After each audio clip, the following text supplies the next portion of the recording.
ನಮಸ್ಕಾರ ರಿವ್ಯೂ ಚಾನೆಲ್ಗೆ ಸ್ವಾಗತ. ನಾನು ಸೌಖ್ಯ ಗಾಂವ್ಕರ್. ಇಡೀ ರಾಜ್ಯ ರಾಜಕಾರಣದಲ್ಲಿ ತನ್ನದೇ ಆದ ತೂಕ ಹೊಂದಿರುವ ಬೆಳಗಾವಿ ಪಾಲಿಟಿಕ್ಸ್ ಅಲ್ಲಿ ಬಿಗ್ ಡೆವಲಪ್ಮೆಂಟ್.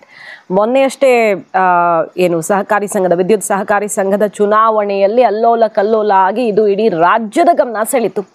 ಜಸ್ಟ್ ಲೈಕ್ ಒಂದು ಸ್ಟೇಟ್ ಲೆವೆಲ್ ಚುನಾವಣೆ ಎಷ್ಟು ಸದ್ದು ಮಾಡುತ್ತೋ ಅಷ್ಟೇ ಸದ್ದು ಮಾಡ್ತು. ಸತೀಶ್ ಜಾರಕಿಹೊಳಿಗೆ ಭಾರಿ ಮುಖಭಂಗ, ಹಿನ್ನಡೆಯಾಗಿದ್ದು, ಅದು ಕೂಡ ಖುದ್ದು ಅವರೇ ಹೋಗಿ ಓಡಾಡಿ ಬೆಳಗಾವಿ ಪಾಲಿಟಿಕ್ಸ್ ಅಲ್ಲಿ ಕತ್ತಿ ಫ್ಯಾಮಿಲಿ ಖದರ್ ತೋರಿಸಿದ್ದು ಸಿಕ್ಕಾಪಟ್ಟೆ ಚರ್ಚೆಗೆ ಒಳಗಾಯ್ತಲ್ವ. ಈಗ ಸತೀಶ್ ಕ್ಷೇತ್ರಕ್ಕೆ, ಯಮಕನ ಮರಡಿಗೆ ಮತ್ತು ಜಾರಕಿಹೊಳಿ ಬ್ರದರ್ಸ್ ಕೋಟೆಗೆ ಎಂಟ್ರಿ ಕೊಡಲಿದ್ದಾರೆ ಕತ್ತಿ ಅನ್ನೋದು ಸಂಚಲನ ಸೃಷ್ಟಿ ಮಾಡಿದೆ. ಮತ್ತೊಮ್ಮೆ ಬೆಳಗಾವಿ ಪಾಲಿಟಿಕ್ಸ್ ಅಲ್ಲಿ ಏನ್ ನಡೀತಾ ಇದೆ ಹಾಗಾದ್ರೆ ಬೆಳಗಾವಿಯಲ್ಲಿ? ಈ ಸಹಕಾರಿ ಸಂಘದ ಚುನಾವಣೆ ಟ್ರೇಲರ್ ಅಷ್ಟೇನಾ? ಜಾರಕಿಹೊಳಿ ಬ್ರದರ್ಸ್ಗೆ ಬಹುದೊಡ್ಡ ಆಘಾತವೇ ಕಾದಿದೆಯಾ? ಇಂಟ್ರೆಸ್ಟಿಂಗ್ ರಿಪೋರ್ಟ್ ನಿಮ್ಮ ಮುಂದೆ ಇಡ್ತಾ ಇದೀವಿ. ಮಿಸ್ ಮಾಡದೆ ನಮ್ಮ ಚಾನಲ್ನ ಸಬ್ಸ್ಕ್ರೈಬ್ ಮಾಡಿ, ನಿಮ್ಮ ಅಭಿಪ್ರಾಯ ಕಮೆಂಟ್ ಮಾಡಿ ತಿಳಿಸಿ. ಎಸ್ ವೀಕ್ಷಕರೇ, ಸ್ವತಃ ರಮೇಶ್ ಜಾರಕಿಹೊಳಿ ಅವರ ಅವಶ್ಯಕತೆಯ ಬಗ್ಗೆ ಮಾತಾಡ್ತಾ ಸತೀಶ್ ಜಾರಕಿಹೊಳಿ ಅವರು ನಮ್ಮ ಪ್ಲಾನ್ ಎಲ್ಲ ಉಲ್ಟಾ ಆಯಿತು, ಸ್ಟ್ರಾಟಜಿ ಫೇಲ್ ಆಯಿತು ಅನ್ನೋದನ್ನು ಒಪ್ಕೊಂಡಿದ್ದಾರೆ. ಅವ್ರ ಸ್ಟೇಟ್ಮೆಂಟನ್ನು ಮೊದಲು ಮುಂದೆ ಇಟ್ಬಿಡ್ತೀವಿ ನೋಡಿ. ಆಮೇಲೆ ರಮೇಶ್ ಕತ್ತಿ ಫ್ಯಾಮಿಲಿ ಏನು ಪ್ಲಾನ್ ಮಾಡ್ತಾ ಇದೆ, ಜಾರಕಿಹೊಳಿ ಕೋಟೆಗೆ ಯಾವ ರೀತಿ ಎಂಟ್ರಿ ಕೊಡ್ತಾ ಇದೆ, ಅದನ್ನೆಲ್ಲ ನೋಡ್ತಾ ಹೋಗೋಣ. ಮೊನ್ನೆ ನಡೆದಂಥ ವಿದ್ಯುತ್ ಸಹಕಾರಿ ಸಂಘದ ಚುನಾವಣೆಯಲ್ಲಿ ನಮ್ಮ ರಾಜಕೀಯ ತಂತ್ರ ಫಲಿಸಲಿಲ್ಲ. ಸೋಲೆ, ಯಾವುದೇ ರೀತಿ ಸೋಲಾಗಿರಲಿ ಅದು ಸೋಲೆ. ರಮೇಶ್ ಜಾರಕಿಹೊಳಿ ಅವರನ್ನ ಸಹಕಾರಿ ಸಂಘದ ಚುನಾವಣೆಯಿಂದ ಹೊರಗಿಟ್ಟಿದ್ದೇ ಈ ಸೋಲಿಗೆ ಕಾರಣವಾಯಿತು ಅಂತ ಒಪ್ಪಿಕೊಂಡಿದ್ದಾರೆ ಸತೀಶ್ ಜಾರಕಿಹೊಳಿ ಅವರು. ನಾವು ಬ್ರದರ್ಸ್ ಲಖನ್, ಬಾಲಚಂದ್ರ ಜಾರಕಿಹೊಳಿ, ಸತೀಶ್ ಜಾರಕಿಹೊಳಿ ಪುತ್ರ ಎಲ್ಲ ಓಡಾಡಿದ್ರಲ್ಲಿ. ಆದರೆ ನಾವು ಬ್ರದರ್ಸ್ ಎಲ್ಲ ಒಗ್ಗಟ್ಟಾಗಿರ್ಬೇಕಿತ್ತು. ರಮೇಶ್ ಜಾರಕಿಹೊಳಿ ಅವ್ರನ್ನ ಇಲ್ಲಿಂದ ಹೊರಗಿಟ್ಟಿದ್ದೆ ನಮ್ಮ ಈ ಸೋಲಿಗೆ ಕಾರಣ ಅನ್ನುವ ಮೂಲಕ ರಮೇಶ್ ಜಾರಕಿಹೊಳಿ ಇಲ್ಲದೆ ನನ್ನ ಶಕ್ತಿ ಅಪೂರ್ಣ ಅಂತ ಹೇಳಿದ್ರ ಸತೀಶ್ ಜಾರಕಿಹೊಳಿ. ಈ ಚುನಾವಣೆಯಿಂದ ಹೊರಗಿಡಬಾರ್ದಿತ್ತು, ಮುಂದಿನ ದಿನಗಳಲ್ಲಿ ಅವರನ್ನ ಕರ್ಕೊಂಡು ಬರ್ತೀವಿ, ಅವರ ಎಂಟ್ರಿ, ಅವರ ಅಖಾಡಕ್ಕಿಳಿಯೋದು ತುಂಬ ಇಂಪಾರ್ಟೆಂಟ್ ಆಗಿದೆ ಅಂತಿದ್ದಾರೆ. ಹಾಗೆ ಲೋಕೋಪಯೋಗಿ ಸಚಿವ ಸತೀಶ್ ಜಾರಕಿಹೊಳಿ ಅವರು ಹೇಳ್ತಿರೋದೇನು ಅಂತ ಕೇಳಿದ್ರೆ, ಅವರ ಅವಶ್ಯಕತೆ ತುಂಬ ಇದೆ ಜಿಲ್ಲೆಯಲ್ಲಿ. ಮುಂದಿನ ದಿನಗಳಲ್ಲಿ ಅವರು ಸಕ್ರಿಯರಾಗ್ತಾರೆ. ಮತ್ತೆ ಎಲ್ಲ ವ್ಯವಸ್ಥೆ ವಿಫಲ ಆದ ಬಳಿಕ ಇನ್ನು ಮುಂದೆ ರಮೇಶ್ ಅನ್ನುವ ದೊಡ್ಡ ಸಿಸ್ಟಮ್ ಹೊರಗಡೆ ಬರುತ್ತೆ ಅಂತ ಹೇಳುವ ಮೂಲಕ ರಮೇಶ್ ಜಾರಕಿಹೊಳಿ ಜಿಲ್ಲಾ ರಾಜಕಾರಣದಲ್ಲಿ ಸಕ್ರಿಯ ಆಗ್ತಾರೆ ಅನ್ನುವಂಥ ಸುಳಿವು ಕೊಟ್ಟಿದ್ದಾರೆ. ರಮೇಶ್ ಇಲ್ಲದೆ ನನ್ನ ಶಕ್ತಿ ನಡೆದೇ ಇಲ್ಲ, ಫೇಲ್ ಆಯಿತು ಸ್ಟ್ರಾಟಜಿ ಅನ್ನೋದನ್ನು ಒಪ್ಪಿಕೊಂಡಿದ್ದಾರೆ ಸತೀಶ್ ಜಾರಕಿಹೊಳಿ ಅವರು. ಈ ಹೊತ್ತಲ್ಲಿ ರಮೇಶ್ ಕತ್ತಿ ಸವಾಲು ಹೇಗಿದೆ ನೋಡಿ. ಮುಂದಿನ ದಿನಗಳಲ್ಲಿ, ಇದು ಟ್ರೇಲರ್ ಅಷ್ಟೇ, ಸಹಕಾರಿ ಸಂಘದ ಎಲೆಕ್ಷನ್ನು ದೇಶದಲ್ಲೇ ಒಂದು ದೊಡ್ಡ ಎಲೆಕ್ಷನ್ನೇ ಅದು. ವಿದ್ಯುತ್ ಸಹಕಾರಿ ಸಂಘದ್ದು ಎಲ್ಲ ಕಡೆ ಇರುವಂಥದ್ದಲ್ಲ ಆ ಸಂಸ್ಥೆ. 20 ವರ್ಷಗಳ ಹಿಂದೆ ನಡೆದ ಎಲೆಕ್ಷನ್ನು, ಏಕೈಕ ಸಂಸ್ಥೆ ಅಂತ ಹೇಳಲಾಗತ್ತೆ. ಈ ವಿದ್ಯುತ್ ಸಹಕಾರಿ ಸಂಘದ ಚುನಾವಣೆ ತುಂಬ ಪ್ರತಿಷ್ಠೆಯಾಗಿತ್ತು. ಮಿನಿಸ್ಟರೇ ಸತೀಶ್ ಜಾರಕಿಹೊಳಿನೇ ತಿಂಗಳಗಟ್ಟಲೆ ಅಲ್ಲಿ ಹೋಗಿ ಕೂತು 3 ತಿಂಗಳು ಪ್ರಿಪ್ರೇಷನ್ ಮಾಡಿ ಗಲ್ಲಿ ಓಡಾಡಿ 1 ಮೀಟರ್ಗೆ 1 ಓಟು, ಸಿಕ್ಕಾಪಟ್ಟೆ ನೋಟು ಕೂಡ ಓಡಾಡಿ ಎಲೆಕ್ಷನ್ನಲ್ಲಿ ಜೋರು ಬಿಸಿ ಏರಿಸ್ಕೊಂಡಿತ್ತು. ಅಲ್ಲಿ ಸೋಲಾಯಿತು. ರಮೇಶ್ ಕತ್ತಿ ಎಲ್ಲ ಪ್ಲಾನ್ ಉಲ್ಟಾ ಮಾಡಿದ್ರು. ಈಗ ಸವಾಲು ಹಾಕ್ತಿದ್ದಾರೆ ನೋಡಿ.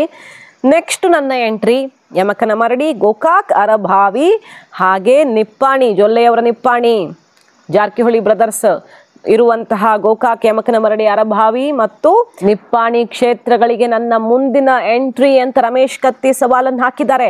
ನಮ್ಮ ಕ್ಷೇತ್ರಗಳಿಗೆ ಏನು ಬಾರ್ಡರ್ ಇಲ್ಲ, ಆಯಿತು ಬನ್ನಿ ಅಂತ ಸತೀಶ್ ಜಾರಕಿಹೊಳಿ ಕೂಡ ಈ ಸವಾಲನ್ನು ಅಕ್ಸೆಪ್ಟ್ ಮಾಡಿರೋದು. ಮೀಸೆ ತಿರುವಿದ್ದಾರೆ ರಮೇಶ್ ಕತ್ತಿ. ಇಲ್ಲಿ ಯಾರು ಬರೋ ಹಾಗೂ ಇಲ್ಲ, ಬರೋಕೆ ಬಿಡೋದು ಇಲ್ಲ, ಬಂದ್ರೆ ಗೆಲ್ಲೋಕ್ಕೂ ಆಗಲ್ಲ, ಹುಕ್ಕೇರಿ ನಮ್ಮದೇ. ಮತ್ತು ಇದು ಸುಂಟ್ರ ಗಾಳಿ ಎಬ್ಬಿಸುವಂಥ ಟ್ರೇಲರು. ಮುಂದಿನ ದಿನಗಳಲ್ಲಿ ಹುಕ್ಕೇರಿಯಿಂದ ಶುರುವಾಗಿ ಇಡೀ ಉತ್ತರ ಕರ್ನಾಟಕದಲ್ಲಿ, ಬರೀ ಬೆಳಗಾವಿಲಲ್ಲ, ಇಡೀ ಉತ್ತರ ಕರ್ನಾಟಕದಲ್ಲಿ ಏನಾಗತ್ತೆ ನೋಡ್ತೀರಿ. ಇವರ ಠಿಕಾಣಿ ಕಳ್ಕೊಂಡು ಹೋಗುತ್ತೆ. ಆ ರೀತಿಯಲ್ಲಿ ಠೇವಣಿಯನ್ನು ಅಳಿಸಾಕೋ ರೀತಿಯಲ್ಲಿ ನಾವು ಸೆಡ್ ಹೊಡಿತೀವಿ ಅಂತ ಕತ್ತಿ ಬ್ರದರ್ಸ್ ಕುಡುಗಿದ್ದಾರೆ. ಈಗ ತಿಳ್ಕೊಂಡ್ಕೊಳ್ಳಿ ಅವ್ರಿಗಪ್ಪ, ಅದಕ್ಕೆ ದಯಮಾಡಿ ಕಾಕಾ ಮಗ ಸ್ವಚ್ಛಂದವಾಗಿದೆವು. ನಿಮ್ಮ ಮನಿ ಹಾಸ್ಟೆಲ್ ಸೇವಾ ಮಾಡಕ್ಕೆ ನಾವು 4 ಮಂದಿ ಗಟ್ಟಿದೀವು. ಯಾರು ಅದ್ರ ಬಗ್ಗೆ ತಲೆ ಕೆಡಿಸ್ಕೊಳಕ್ಕೆ ಹೋಗಬೇಡ್ರಿ. ಹೊರಗಿನವ್ರು ಯಾರು ಈ ನಮ್ಮ ತಾಲೂಕಿನ ಬರೋ ತಾಕತ್ತು ಇಲ್ಲ, ಬರೋದು ಇಲ್ಲ, ಬಿಡುವುದು ಬೇಡ ಅನ್ನೋ ಮಾತನ್ನು ಸಹಿತ ಇದೇ ಸಂದರ್ಭದಲ್ಲಿ ನಾವು ಹೇಳಲಿಕ್ಕೆ ಇಚ್ಛೆ ಪಡ್ತಾ ಇದ್ದೇನೆ. ಆದ್ರೆ ಇನ್ನು ಬರುವಂತಹ ದಿನಮಾನಗಳಲ್ಲಿ ಇದೇ ಹುಕ್ಕೇರಿ ತಾಲೂಕಿನಿಂದ ಸುಲ್ಟ್ರಗಾಳಿಯನ್ನ ಬೆಳಗಾವಿ ಜಿಲ್ಲೆ ಉತ್ತರ ಕರ್ನಾಟಕ ತಿರುಗಿ ಅನ್ನೋ ಮಾತನ್ನ ಹೇಳಲಿಕ್ಕೆ ಇಚ್ಛೆ ಪಡ್ತಾ ಇದ್ದೀನಿ ನಾನು. ಈ ಕಾಣದ ಕೈಗಳು ಎಲ್ಲೆಲ್ಲಿ ಏನೇನು ಮಾಡಾಕತ್ತಾವ ಅನ್ನೋದ್ರ ಬಗ್ಗೆ ಸಂಪೂರ್ಣ ಜ್ಞಾನ ನನಗದ, ಸಂಪೂರ್ಣ ಅರಿವದ.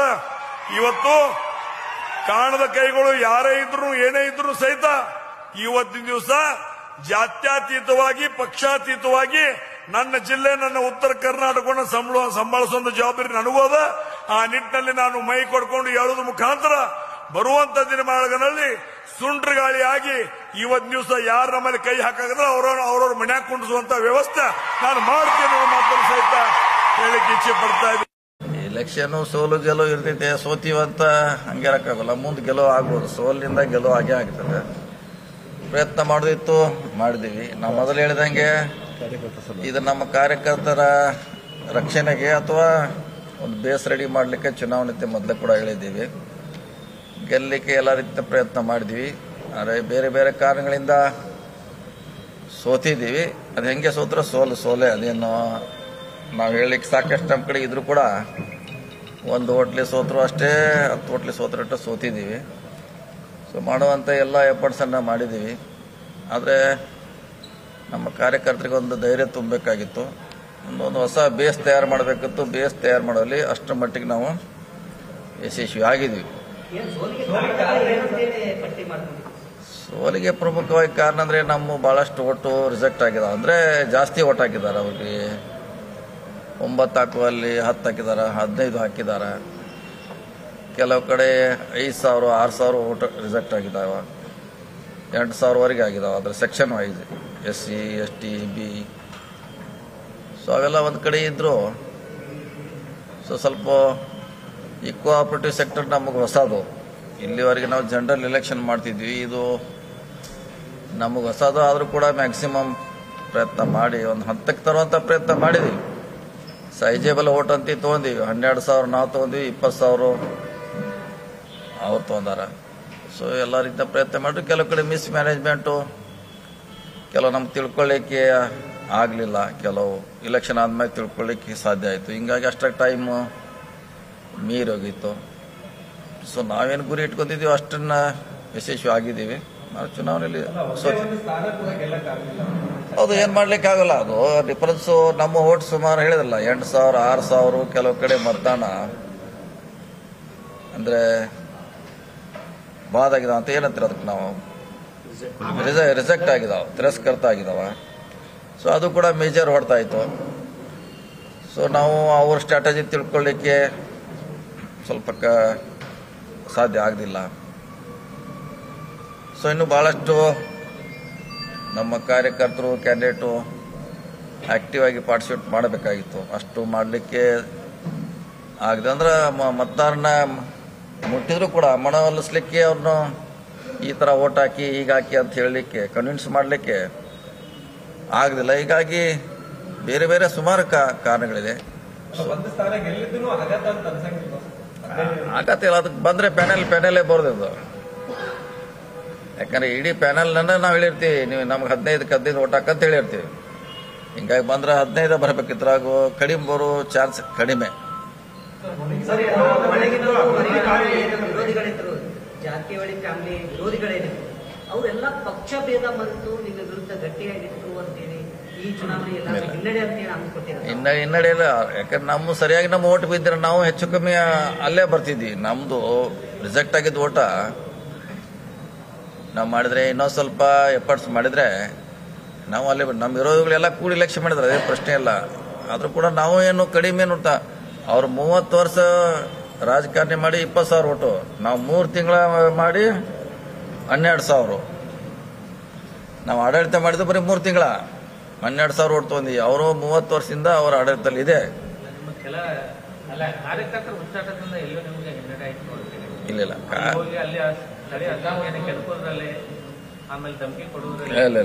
ನಮ್ಮವ್ರು ಯಾರು ಮಾಡಿಲ್ಲ ಅಂತ ಅದು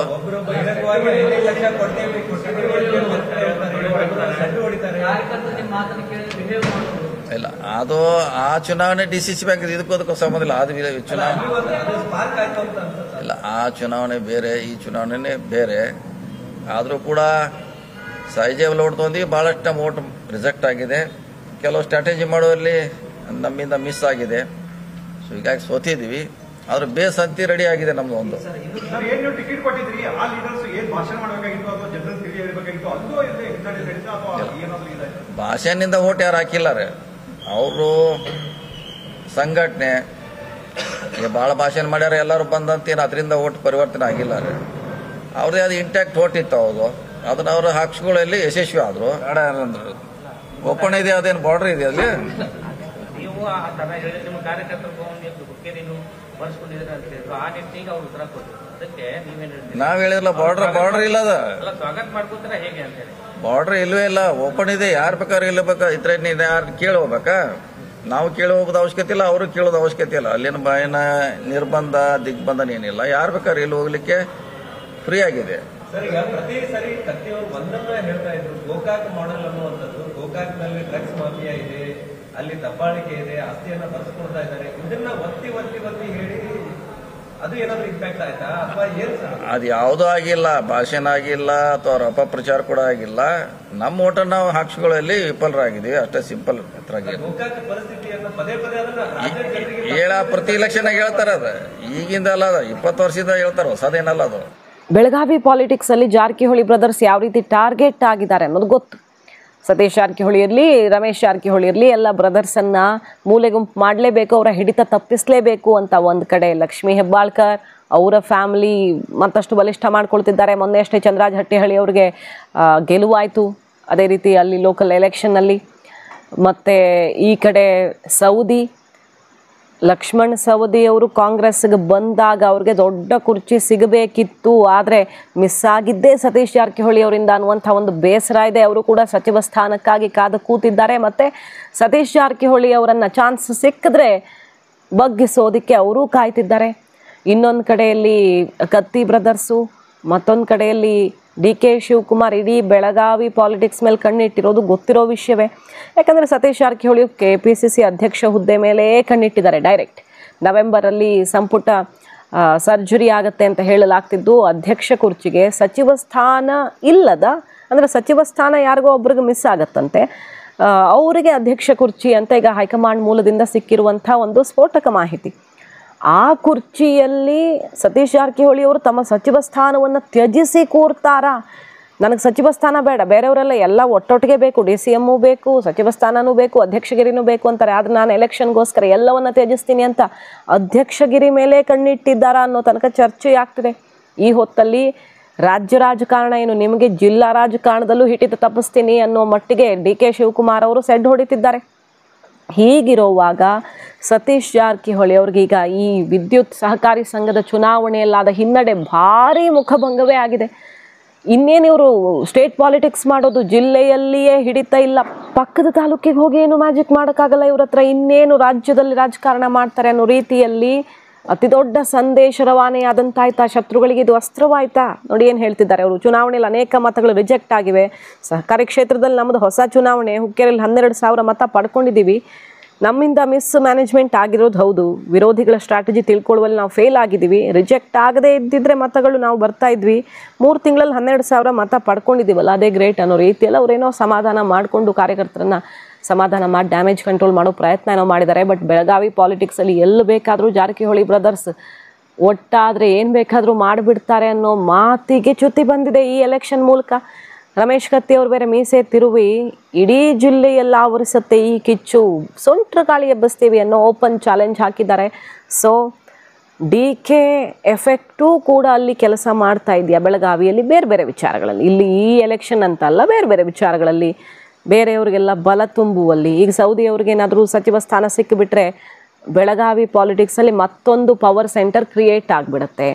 ಸೊ ಸತೀಶ್ ಜಾರಕಿಹೊಳಿ ಅವ್ರಿಗೆ back to back master stroke ಸಿಗ್ತಾ ಇದೆಯಾ ಎದುರಾಳಿಗಳಿಂದ? ಕಾದು ನೋಡಬೇಕು. ಈ ನವೆಂಬರ್ ಕ್ರಾಂತಿಯ ಹೊತ್ತಲ್ಲಿ ಬಹುದೊಡ್ಡ ಕುರ್ಚಿಯ ನಿರೀಕ್ಷೆಯಲ್ಲಿದ್ದಾರೆ ಸತೀಶ್ ಜಾರಕಿಹೊಳಿ ಅವರು. ಮಲ್ಟಿಪಲ್ DCM ಬೇರೆ ಆಗ್ತಾರೆ ಅಂತ ಹೇಳಲಾಗ್ತಿದೆ. ದಲಿತರಿಗೊಬ್ಬರಿಗೆ ಮತ್ತು ಅಲ್ಪಸಂಖ್ಯಾತರಿಗೊಂದು, ಒಕ್ಕಲಿಗರಿಗೊಂದು ಅಂತೆಲ್ಲ ಮಾತುಗಳು ಕೇಳಿ ಬರ್ತಿದ್ದು. ಯಾವ ಕುರ್ಚಿ ಪಡೆಯಲಿದ್ದಾರೆ ಸತೀಶ್ ಜಾರಕಿಹೊಳಿ ಅನ್ನೋದನ್ನು ಕಾದು ನೋಡಬೇಕು. ಅದರ ನಡುವೆ ಆ ಟೈಮಲ್ಲಿ ಕರೆಕ್ಟಾಗಿ ಪೆಟ್ಟು ಬಿದ್ದಿದೆ. ಈಗ ಮಾಹಿತಿ ಇಷ್ಟ ಆಗಿದ್ರೆ ಮಿಸ್ ಮಾಡದೆ ನಮ್ಮ ಚಾನಲ್ನ ಸಬ್ಸ್ಕ್ರೈಬ್ ಮಾಡಿ, ನಿಮ್ಮ ಅಭಿಪ್ರಾಯ ಕಮೆಂಟ್ ಮಾಡಿ ತಿಳಿಸಿ. Thank you.